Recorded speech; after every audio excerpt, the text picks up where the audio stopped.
Facebook Live. Yep, we're back. Paralegal Wednesdays. So this is something very special. We got a series of questions here from members. Okay, no problem. Hey, landlords, we are here live on Facebook. Yep, Hey, Caleb, how's it going today? it's going good. I'm glad to be here. It feels great to be here. This is amazing. We have a series of questions here from landlords, and we're just going to go through the questions. Today is Paralegal Wednesdays. Every single Wednesday, we have this awesome studio setup.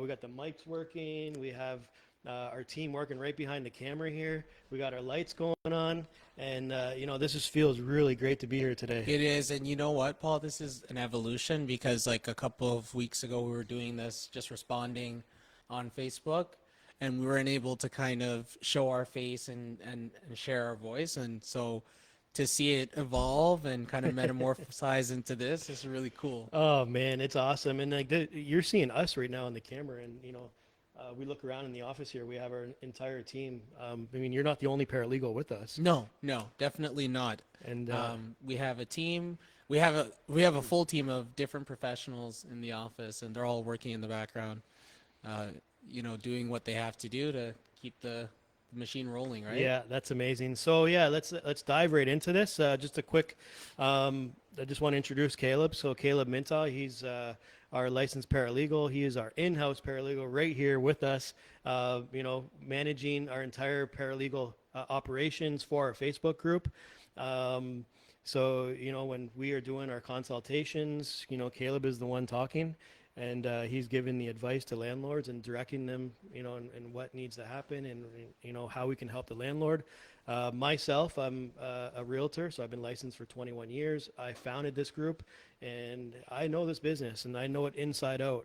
And it's great to be able to have the paralegal touch. Yeah. Because, the way I run my landlord and investment business, I know different situations and how to handle those situations and how to, circle around, some of the LTB or legal aspects. I got to be careful. Caleb's going to get mad at me here. Yeah, you behave yourself, Paul. Yeah. So, I have that experience, and,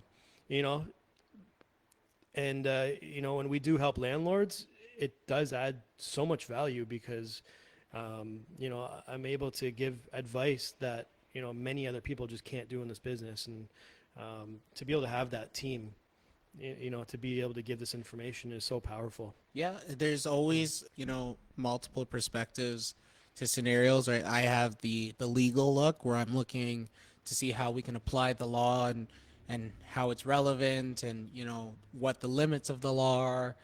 Right, and that's kind of my job, right? Whereas you have the more hearts and minds, you understand kind of the feelings and the thoughts that go behind, some of these landlords and what they're dealing with, right? It's not just, numbers and dates and proper forms, right? It's more than that for a lot of our landlords. Yeah, absolutely. So yeah, calebmintah, licensed paralegal. So we have 3 full-time paralegals with our team. We're actually looking at inviting another law clerk on our team just because we're so busy. And the way that we take our files is we want to make sure that we can work every single one of these files. Yeah. And that we have time to work on these files. Yeah. And what's very unique about our system is that we don't just have Caleb working on these files. It's a complete group collaborative effort. And whenever we open up a file, we have all of our heads in that file in that initial meeting to discuss, what the next steps are. And it's so valuable because we'll sit there and we'll hash it out. And, I'll mention my opinion, which is the landlord standpoint. And many times you say, Paul, we can't really go that direction. But, it's good to have that perspective. Absolutely. I mean, we just did a round table just before coming here. Yeah. And I was just talking with the team trying to figure out a situation for one of our landlords, one of our clients. So it's this everyday thing we do, right? We get together and we discuss files and make sure that everybody's head is in it so that we're not just getting my view, right? And my ideas, right? So it's really, really cool. Powerful. I've never seen this in my life, and it's cool to be a part of it. Yeah. Definitely very unique. Yeah. All right, let's roll right into this. We got some questions. Well, we have our very first question, and just before I read this off, we do have a link right in the description. So I know it's too late for this session, but for next Wednesday, if you want to register your question, it's completely free. This is a free service that we do. We don't charge a penny for this, and we give great insight for landlords. And this is the first one, so we're going to get better. Yeah. And we're going to make this really powerful for landlords. Yeah. So yeah, get your question in there. Click that link as soon as you're done. We're done this feed, and register it for next week. We can only ask so many questions. We don't know how long it's going to take us. We're going to evaluate that this go around here. But if your question doesn't get answered, then just make sure you ask your question right away. As soon as you can, because the first one to get registered, those are guaranteed to be on the next session. Yeah. So yeah, first question. My tenant had her friend put in a ceiling fan when I specifically said only by a licensed electrician. She's claiming she didn't hear that part. I live upstairs and we share a kitchen. Her ceiling fan is keeping me up all night and it was not installed properly. I just found out today what the bumping noise was and where it's coming from. What are my options? So one of the things that stands out to me in this is that, there's a mentioning of sharing a kitchen with the tenant. So typically with Residential Tenancies Act, there is a section of the act that describes what a tenancy is. And so any kind of relationship where you're sharing a bathroom or a kitchen with your landlord, that doesn't fall under the RTA, which is not under the jurisdiction of the LTB. So it's not an LTB matter. It's not something that we deal with. But what I can say is that if it's not under the LTB, then you would just treat it as, if you have an agreement, you would just treat it as normal contract law between you and that roommate or roomer, whoever's staying with you. I see. Okay, so this specific question, she said that she shares a kitchen. We don't really know what the bathroom, or if they share the bathroom. I guess that doesn't matter, or doesn't. So it's both, right? So if it's one or the other, right? Like if you're sharing a bathroom, that's a no-go for the RTA. That's not LTB. If you're sharing a kitchen, it's a no-go for the RTA, not for the LTB, and combination of the two where it's both kitchen and bathroom. What I can say though is that even if it was just bathrooms, realistically speaking, if a landlord is sharing a kitchen with a tenant, there's always a potential they're going to be sharing a bathroom, right? Okay, so just reading the question here, so it appears that she thinks that this is a tenant and that they have a signed lease, I guess. It doesn't say anything about a roommate. So she thinks she has a tenant. Maybe they're not aware of that it's actually a roommate agreement. Yeah, and you know what? I'll even go further. If there's no like actual agreement and it's just somebody that you're rooming with, maybe it's somebody you have coming to live with you, then you would just trespass that person from your property, right? Like you don't want them there anymore. And then if they don't leave, then that's when you involve law enforcement. You call that non-emergency line. You just say, look, I have an occupant that I'd like out of my property. Yeah. Right. So, I mean, let's take this question a little bit further maybe, and let's just say this, communication breaks down, relationship breaks down. They want the roommate out, then I guess that would be their next process. That would be the next step, right? Assuming that that's what's going on here. We don't know, right? But, if that would be what was going on, then that would be probably the next step. Okay. That's actually a really great question. I mean, if there's more details to this, feel free to, do a free 50-minute consultation and then, we can get some more information on that. Yeah, absolutely. Like once I hear more details, I'm able to kind of assess better of what is an appropriate response or what's needed to be done, right? So it's great to hear these questions, but like don't be afraid to give a little more details. It's anonymous. We're not going to disclose any names or anything like that. And if we do have a consultation, they're confidential, so nothing will be shared from them. Yeah, absolutely. Okay, do you want to roll into question number 2 or? I'm thinking I'd like to, if we could skip 2 and then jump to 3 and then come back. Yeah, let's do that. All right, so jump into number 3 then. Yeah, yeah. Okay. All right, perfect. Okay, it's on the same topic, kind Yeah, that's what I'm of. thinking. I got you. Yeah, I it'd be a got good you, role. Caleb. Yeah. You're on a roll here. Okay, so if you rent a room or bed on a weekly basis, are this rentals protected by LTB? Do these rentals have rights as per the landlord and tenant board?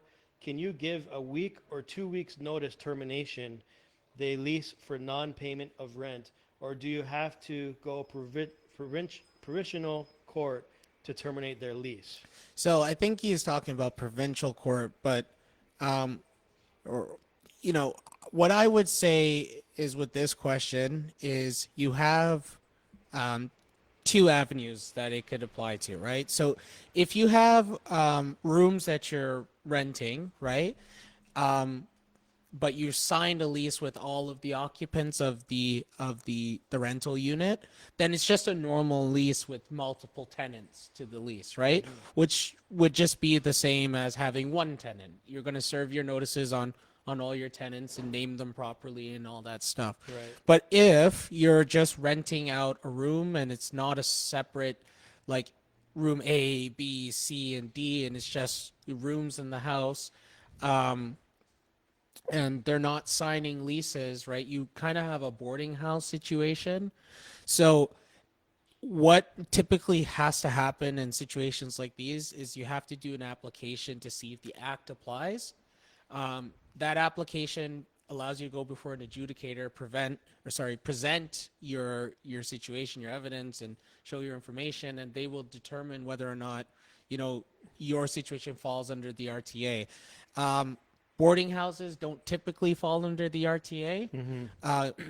But if he's renting out, or he or she is renting out the house and all of the occupants are on the lease, then it's just a normal tenancy, and Right. you could serve your notice on all of the tenants. So it looks like it could be like a student rental or something like It that. could be, yeah. Yeah. This is typically when you see these But things. it's on a weekly basis. Yeah. So I'm wondering if they're trying to do short term or what they're actually doing here. So there's no rule or part of the law that says you can't do a lease or a term that's shorter than a month. Right. You can have day-to-day rentals, right, where you're paying rent daily. So maybe it's $30 a day, $20 a day, or it could be weekly or bi-weekly or bi-monthly or whatever you'd like to do, right? So it depends on what you set up with your tenants, but it still applies, right? It's still Right. it's still rent and it's still a tenancy. And they mentioned a week or 2 weeks notice to terminate the lease for non-payment of rent. Okay, so you're still doing N4 process. You're still doing an N4 process. You're still serving an N4. What happens is if you're renting, monthly, then typically it's the 14 days, right? Yeah. If you're renting, weekly or daily, then it's the 7 days. Okay. Yeah. I see. Okay. Yeah, so to answer the question, it is LTB process. Yeah.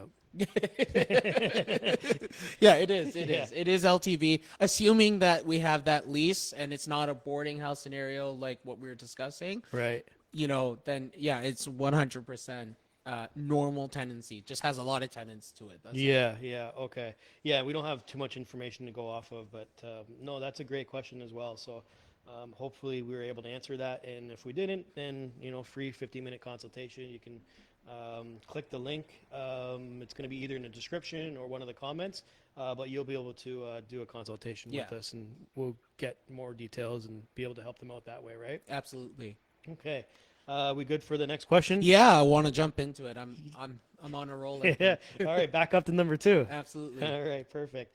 How do you prove that a tenant is smoking in the unit to back up an N5 when in front of the board, so in front of the LTB?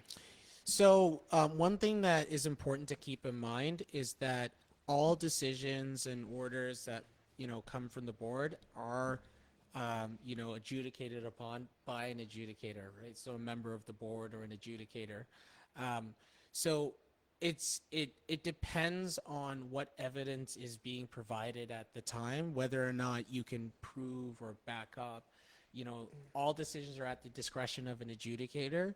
So in this case, I'm not sure how the situation is. If the landlord is noticing that a tenant is smoking, or if another tenant is noticing that the Or tenant is smelling it in the smoking, or unit, smelling, or going to another yeah, unit and goes into like the the ventilation or something like that. So it depends on what's going on, but typically, like, you just need a witness to the actual behavior. If you're going to serve an M5, you have to give a detailed description of what the behavior is, so that the tenant knows what to do to stop, right? right. So I guess in this case, we would like to know more information. Yeah. We'd want to know if it's a single family home, if there's other units that are being affected by it. Is it the landlord in another unit being affected by the smoking? Yeah. Did they sign a lease and then say The that they're Ontario not- Standard lease, Yeah, non-smoking. exactly. Yeah. Is there a medical condition involved that maybe requires that tenant to smoke in the unit, right? All of Yeah. these things play a factor. Yeah, for sure. Yeah. And I'll just mention this advice to landlords that are signing the Ontario Standard lease: always, always, always no smoking. And you want to make sure that no one is smoking in these units. And it's not for health reasons, as well, but the main reason as well is because the damage that smoking does into these units. And these walls that are smoked in, it's hard to cover it up. And it could take 3, 4, 5 coats of paint just to do that. And paint is so expensive, and Yeah. painters are also very expensive. And then you have your ceiling fixtures, you have your blinds, and everything else that creates damage in the unit. So Yeah, I guess it's the smell too, right? Like it's really unpleasant, I think. Oh, when you have yeah. that old smoke. we see it smell. all Yeah. the time. And like even just one of our units just not long ago, the tenant has been smoking in there for years. And the landlord came to us, and we ended up doing the eviction. The tenant is gone now, but tenant has been trying for years. And even now, after I think it was like 5 coats of paint, and Yeah, it's and the it, smell is still. I mean, Yeah. I mean, it's been primed and coat upon coat and primed. So even now, you go in there, you can still smell, Get a faint the smell of smoke. Yeah. and it's bleeding in. Yeah. So I mean, that unit, I think it was like a light gray. I don't remember the exact color code, but it was like a light grayish, but it looks yellow Yeah. after all that work. Yeah. And I mean, you're talking, thousands of dollars of materials and having a painter in there. So. Yeah. Yeah. Anything that I guess you could do to limit some of your financial liability. I'm not a business professional in that sense, but like smoking is one of the typical issues that I see a lot of. Yeah. With landlords and tenants. We've been getting that a lot, actually. Yeah, actually, recently we've been seeing a lot of like smoking issues, and it's just as simple as hey, let's make an agreement that you're not just check it off on that standard lease, right? Yeah. Notwithstanding that there's more complex circumstances that come up, but most of the smoking in units can be avoided just by having that on the lease as an agreement. And it's funny because on one of our Facebook posts that one of our landlords put out there, it might have been a couple of days ago, they put a screenshot of that no smoking clause from the Ontario Standard lease, and there's 2 check boxes there. There's one that says none, and then the other one, I don't know what it says, but there are smoking rules or something like that. And I could see where landlords could just click none, thinking that, there's none or no smoking in there, and they click the wrong box. Yeah. So landlord, just make sure you read that. Yeah, just pay attention to what you're reading and don't just be happy clicking, right? Yeah. Yeah, absolutely. Okay, so that was a really great question as well. We need more information to help you out there. So, book that free 15-minute consultation. We can help you out, get more details, and be able to help you. We can do a deeper dive. Yeah, so to and speak. it's free, so there's no cost, there's no obligation or anything. We help out hundreds of landlords, and most of them, are so happy after that call. Okay, next question. Yeah, let's jump into it. All right, we're at number 4. Okay, I have a new 2020 May 2-bedroom plus den 2-bathroom condo. I rented out the 2 bedrooms separately to 2 tenants. I served each with the N2 raise rent notice since it's not covered by rent control, but they are still filing against me at the LTB saying they don't agree with me raising the rent. My question is, at January 1st, when next raise rent payment is due, he has to pay the full new rent amount, or he can keep fighting it and just pay old amount. What do I do in this situation? So, there's wow, there's quite a bit of elements here. So the first thing, when you if you raise the rent and it's a legal rent increase, right? We'll just say in general, a legal rent increase, any part of that rent increase now adds on to the original rent and becomes the lawful rent. So the rent required by the tenant to be paid. If a tenant doesn't pay that portion of the rent, that increased portion, it just counts as rent arrears, and you would typically serve an N4 for no different than if Same thing, yeah. Yeah, same thing. In this case, since a tenant is filing against the landlord and they're fighting it, there hasn't been an order from the board as of yet to say that the rent increase is no good, right? Right. So you would just go about your business as normal. So submit an N4? Yeah. So if January 1st comes and the tenant doesn't pay the rent that you have stated to be, you would serve your N4, right? And if you get to a hearing and the adjudicator says, no, actually the rent increase was illegal, then, they just wouldn't be evicted and they wouldn't owe you any arrears. On the flip side of that, if the board orders that the rent, based on the tenant's application, that the rent increase is illegal, then any rent that they would have paid would be ordered to be returned back. Paid back to the tenant. It's not the end of the world, right? Yep. Rent increases is like a common dispute between tenants and landlords. There's a lot of nuance with it. It can be a little confusing at times.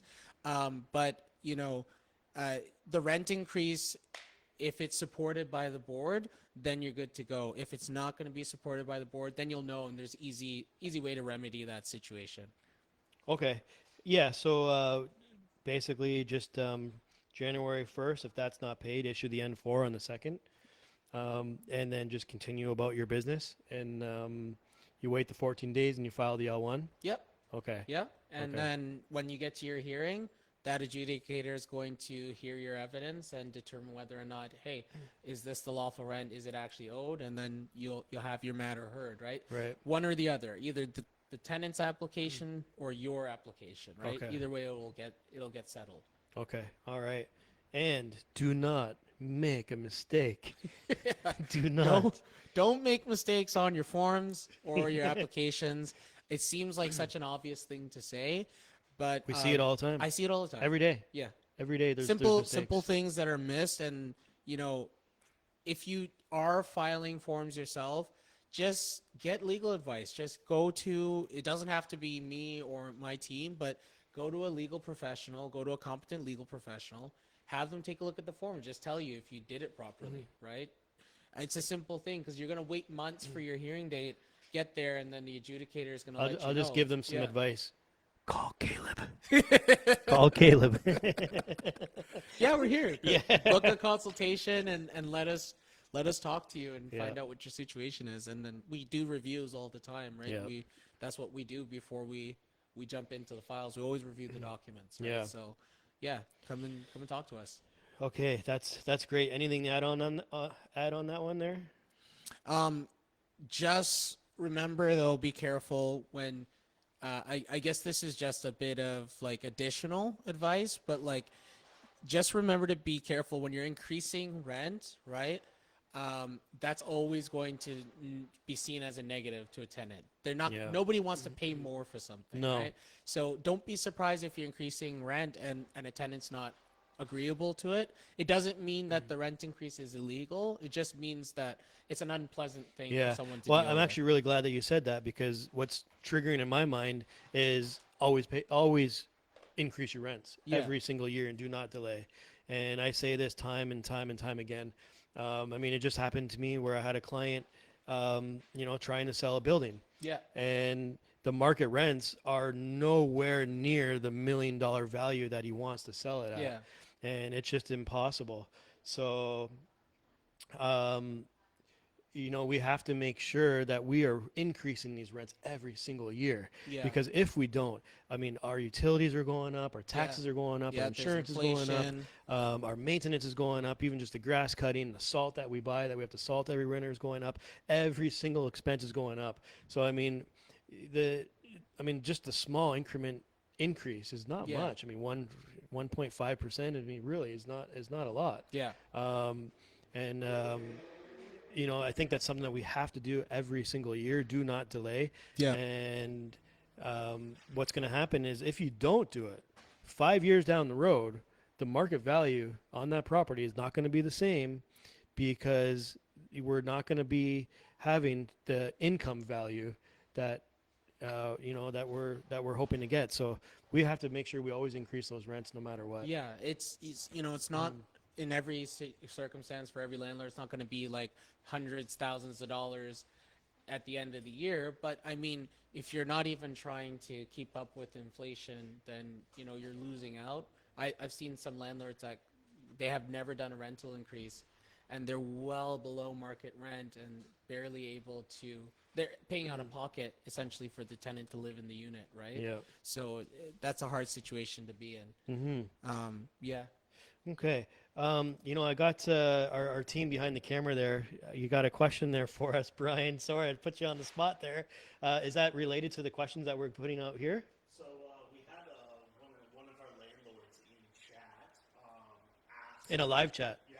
Oh, cool. We have a landlord in our live chat right now. Awesome. On our Okay. website, on the OLH website, we have a live chat feature.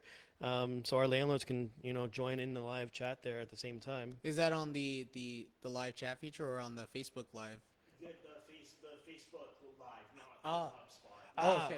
So it's our stream. Oh, Awesome. okay. Cool. So we'll see. We'll try to answer this question as best we can. So what is a reasonable length of time for a payment agreement? So if we're talking about payment agreements, from my understanding, there's a few different contexts that could apply. So if we're talking about maybe going to a hearing for, let's say, an M4 and there's an L1 application, what usually will happen is if an adjudicator orders rental arrears to be paid back and orders an eviction, they will usually give a certain amount and a certain amount of time to pay the arrears to stay the eviction, right?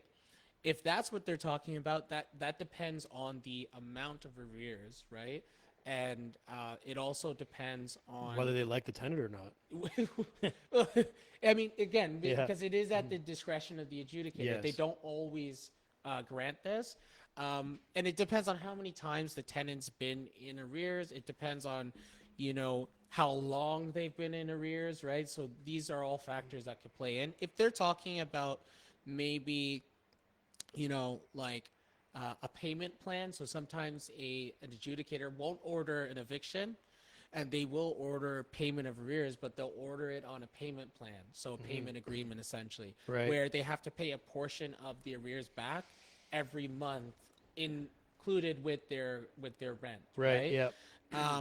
That amount depends, right? So if we have a tenant that has owed like 2 years worth of rent, and it's a very robust number, and it's going to be unreasonable to expect them to pay back over a period of months. They may be paying back the landlord for years, Yes, right? that makes sense. So it depends, right? Like if it's a reasonable, like I've seen anywhere from 6 months, I've seen, up to a year of repayment, right? So reasonable is in regard to the full circumstances. I Right. always tell people they have to account for the totality of the circumstances when trying to assess a situation, right? So it just depends on your tenant and how much they owe you and kind of how long they've owed you. Right. Okay. Well, that was a great answer. I appreciate that. Hopefully I was able to kind of give some Yeah, insight there. that's great. Well, thank you for asking that on our Facebook Live there. That's wonderful to hear that.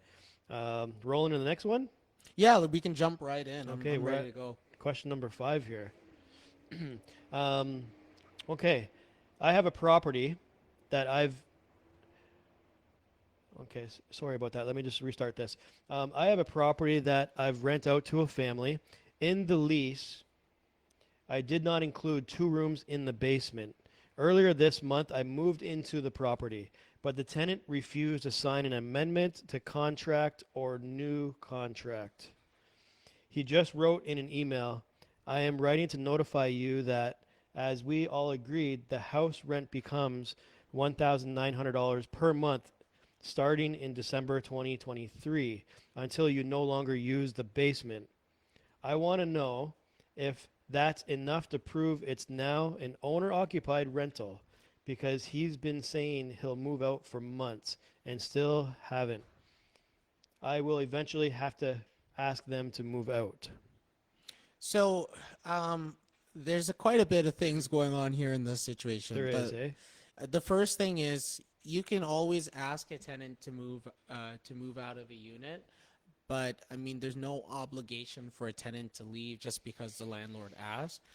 Sometimes you have that. There's a really, really great relationship between the landlord and the tenant, and the landlord just comes and says, hey, I really need you to move out. And the tenant says, great, no problem. I have another place to go anyways.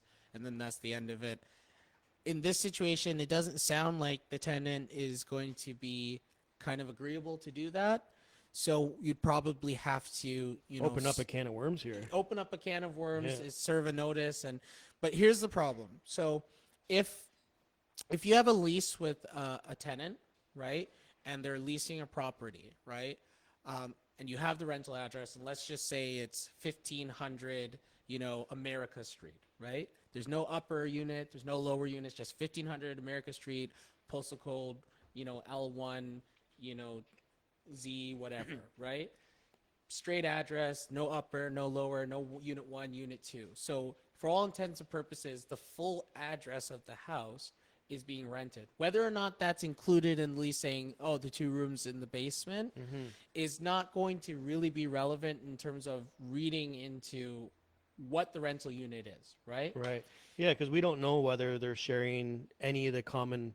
Yeah, I don't areas, know so- if if it's 2 rooms in the basement, we don't Yeah. know if there's a kitchen down there with a bathroom. It could just be 2 rooms. Or its own entrance, or its own whatever entrance the or case may anything be. like that. So if that's the case, you could just be living with your tenant at this point. Yeah. If you're living with your tenant, like I mentioned before in some of those other questions, that's not an RTA respected tenancy, right? Right, but it appears that there's a lease in place here, month to month, or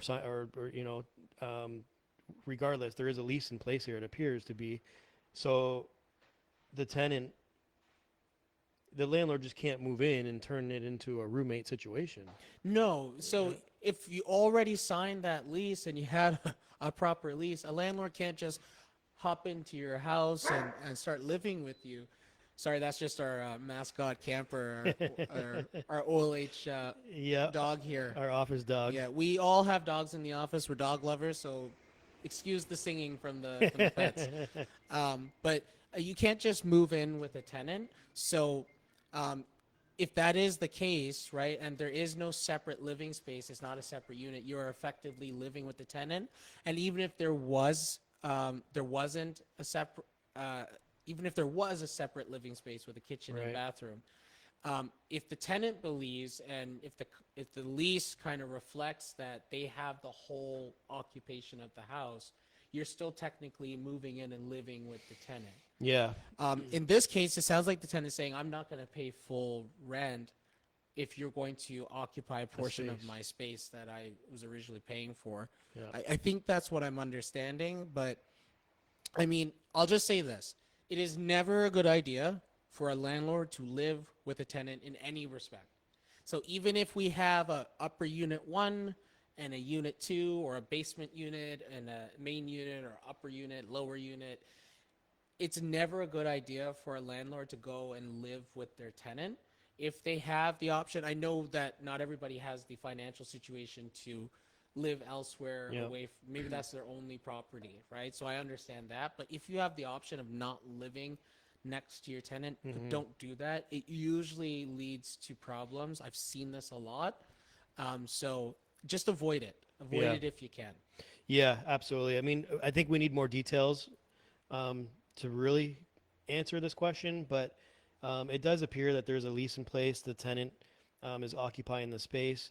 And, what I would say as a landlord coach is stay away from this. Get as far as away as you can from those two rooms.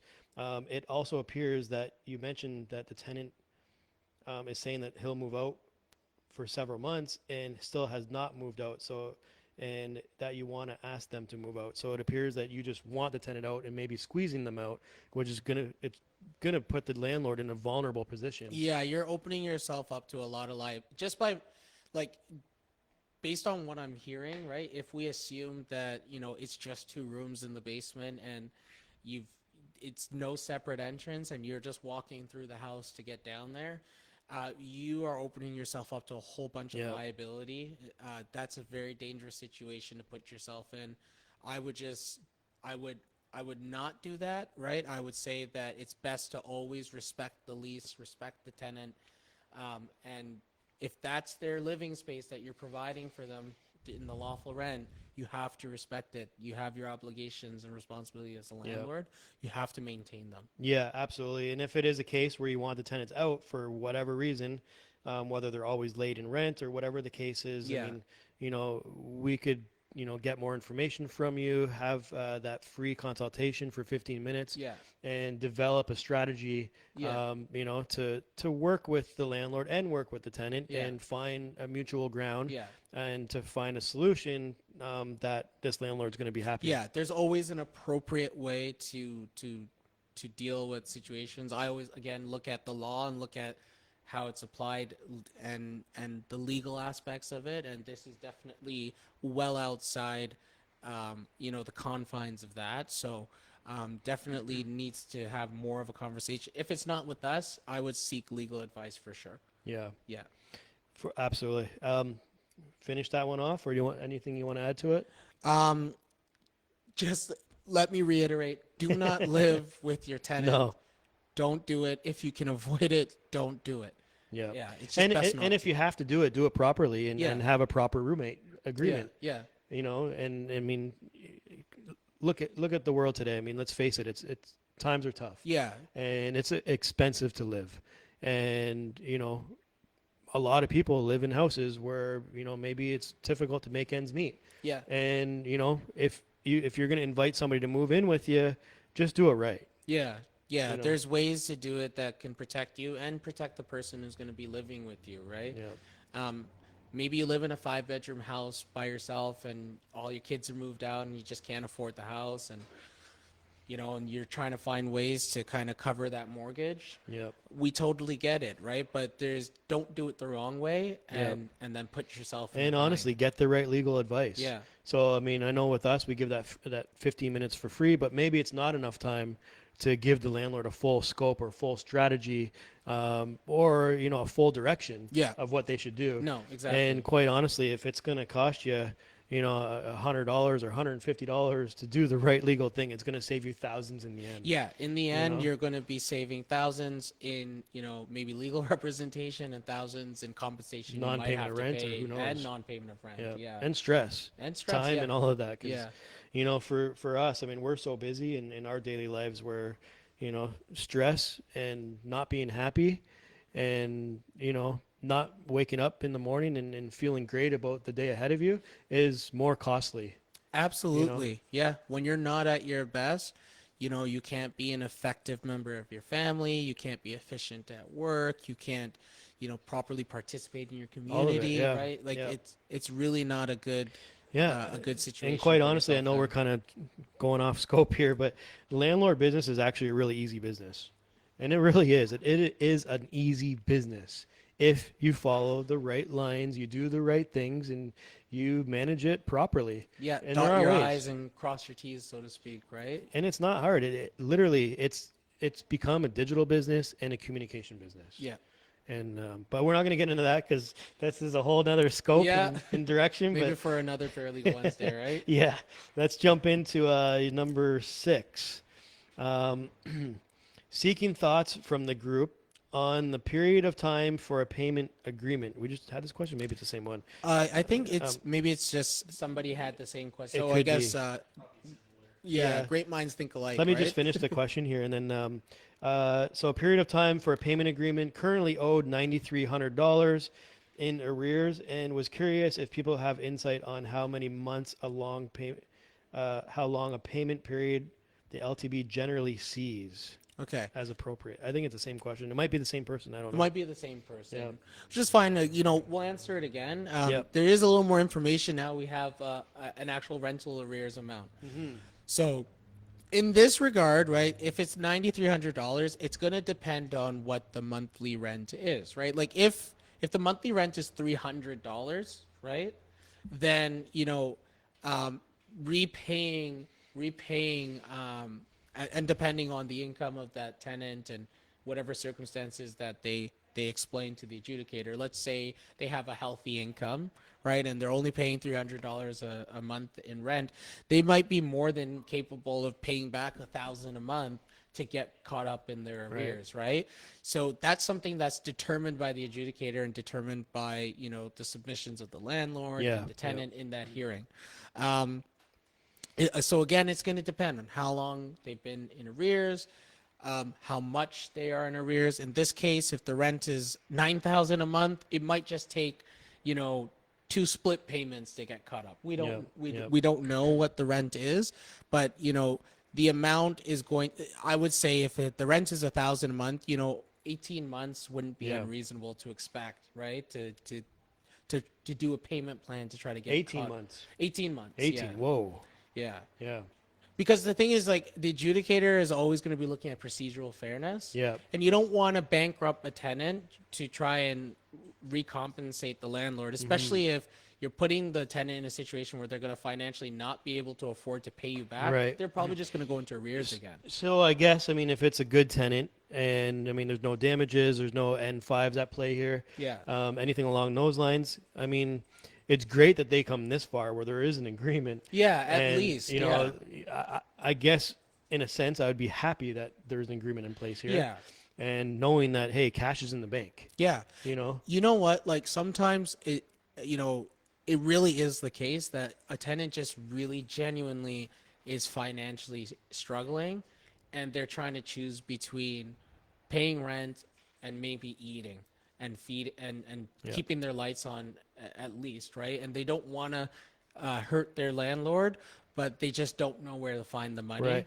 So You're right on that. It is upsetting that the tenant, to get this far in arrears, $9,300, probably did not pay rent for several months. yeah. And, when they have made no effort to pay rent, then that's where the disconnect in relationship. Yeah, it can come in, right? But if the tenant's making an effort, that's something. least You're now at this winning point, there, yeah. right? At least they're making an effort. They've agreed to a payment plan. Yep. So if it And takes then a jump little on them if they miss that agreement or if they miss a bit, payment. yeah, exactly, right? You've no already leniency. gone into arrears once, Yeah. right?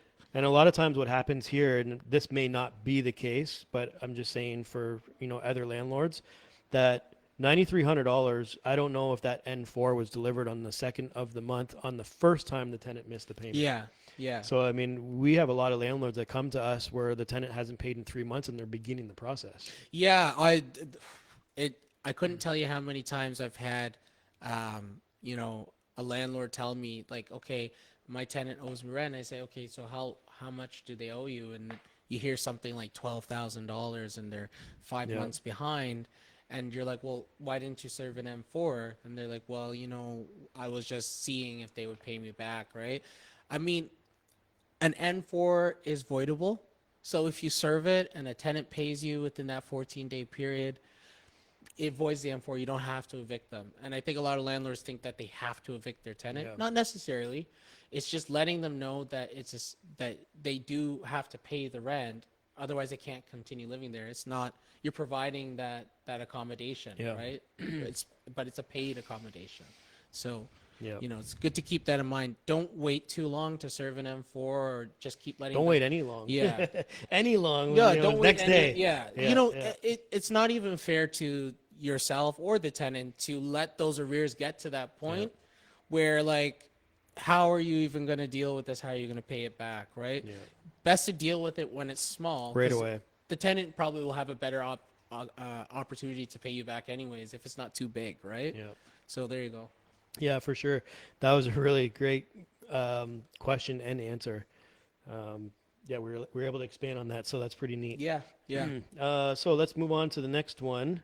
We are at number 7. Number 7. Here we go. All right. I served an N4 by sliding it between the door, as there's no way to slide it under the door. I messaged the tenant that they have an urgent mail at the door, and it was acknowledged. I hope it's okay the way it was served, as we have a court date in the middle of January. Okay. All right. So, with this question, what I'm understanding is you wanna know if the way you served it is appropriate. So, there is a method of service where you can slide an N4 under the door, and that's perfectly fine. Now, my understanding, right, an adjudicator is not going to be too concerned of which part of the door that the notice gets slid into the unit. It could be at the top of the door, the side of the door, it could be through the mail slot under the door. But the thing is, as long as it gets into the unit, the key is it goes inside the unit, then you're not going to have an issue. Where you may have an issue is if when you went to slide that notice into the door, if it didn't go in the unit and it's just kind of stuck outside, like And maybe the wind it was, takes it. yeah, and the wind, I could say, the wind took it or it has to go into the unit. If it got caught in between and is kind of in between inside and outside, that's no different than posting it on the door, which is improper service. You cannot post an M4 on the front of a door, right? It can't be exposed to the outside like that. So mailbox, under the door. I think just cutting this short, doing the right thing next time and just send it by registered mail, then it's guaranteed. Yeah. Then you don't ever have to worry about it. That is probably the best way to serve anything, just because you can. We do it all the time. Yeah, that's how we. And send then out we our know because we have tracking and it's there. Yeah, and we know it was. It cost us $30 to do it, but Yeah. hey, that's $30 that we know that the form got there, and there's no question thereafter. Yeah, it's probably the best way to do it. Even if it did get under the door, just send it by mail. Yeah. Right? So it says N4, but then it says there is a court date or hearing in the middle of January. So that means the L1 has already been processed. So there's been quite some time in between that original N4. Yeah. Yeah. So then they would have done the affidavit of service and all that as well. Yeah, I would Certificate of imagine. service. Yeah, I would imagine that they would have already done their certificate. So that's the of important service. part here. That's the important part, right? Yeah. So how the method of service that goes on that certificate of service is what's going to establish whether or not the notice was served properly. Okay. Right? Yeah. So if you didn't serve that right, join in on our free 15-minute consultation. We'll be able to talk more and get more detail from you and help you out in that case. So if you didn't do that certificate of service, etc., can they still do it? I would say it depends. Yeah. Right. It depends on how long it's gone by. Well, let's just we'll leave it at that, and then they can contact us if they haven't done it. Absolutely. Yeah. We can get into more. So if, like Paul is saying, if you want to book a free consultation, we can talk more about the nuances of your situation and kind of get into an actual breakdown to see like where you're at. And from there, if you actually need more assistance, we're more than happy to help you with that. Okay, we have our final question here. Yeah, Caleb. one more. This has been a journey. What's our time on the clock there, Brian? 48 minutes. Wow, 48. Okay, we're gonna be in under an hour. That's okay. Yeah, that's not. We need that's more not- questions then. Yeah. Yeah. No, seriously, get on there and register your questions. We're not saying less, we're saying more. We want more. And the more we get is the more we're able to kind of engage with you guys and talk with you guys and give you that information. Yeah. And that's what we want. We want to chat with you guys and give you what you need. Yeah, no, you're absolutely right. We're on target for 1 hour, and we're basically right there. Absolutely. Okay, let's bang this question out here. I want to know.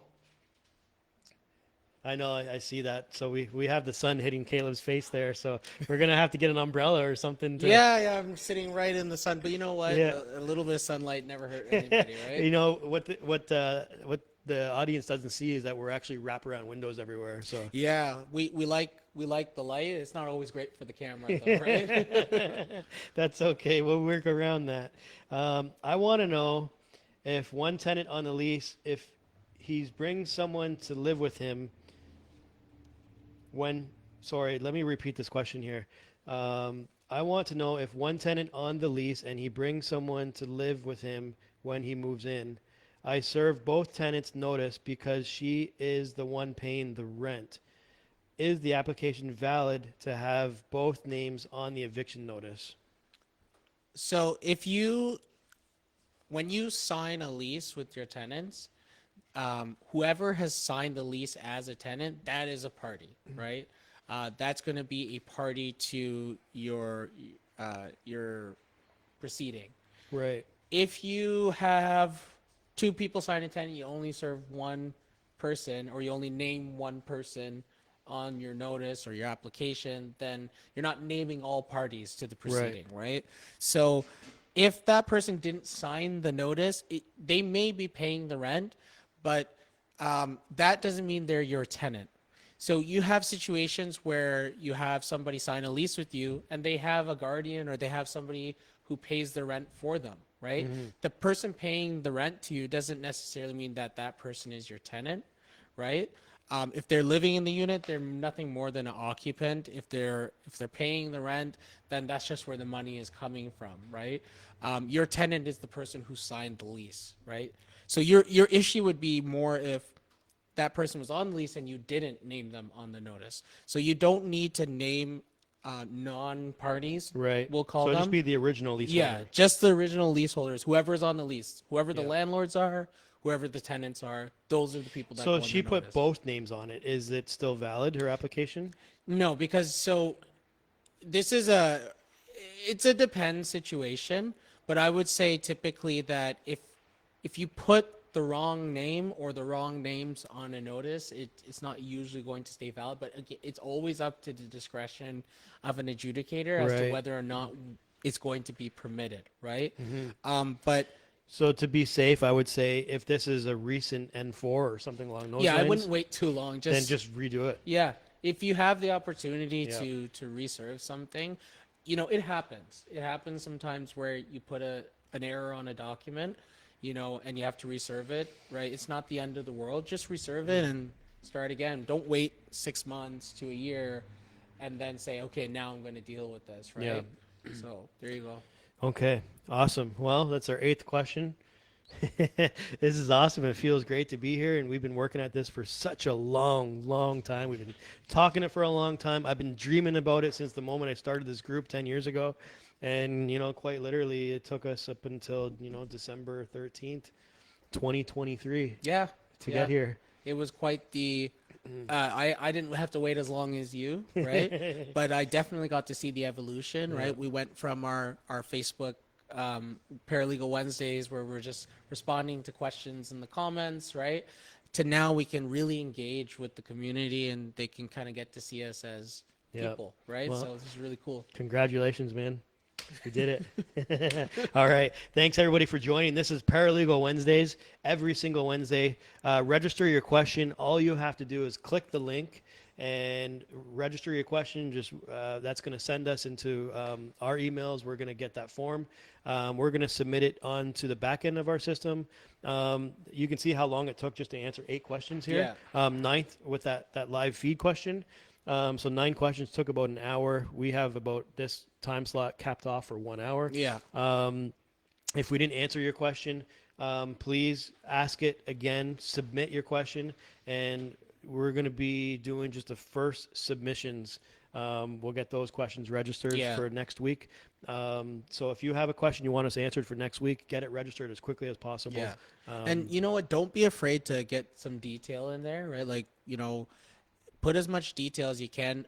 Obviously, maintain confidentiality. You don't need to share any details about yourself, but just give us a little more information to work with, right? So we can have a better understanding. Yeah, maybe even like a point form. Yeah, just a breakdown so that a nice port form breakdown of what you're asking, and then we can give you a better answer. We can at least expand on it in a way that's going to be benefit to you, right? Yeah. That would be great. Well, thanks for joining. If you are on YouTube, please subscribe.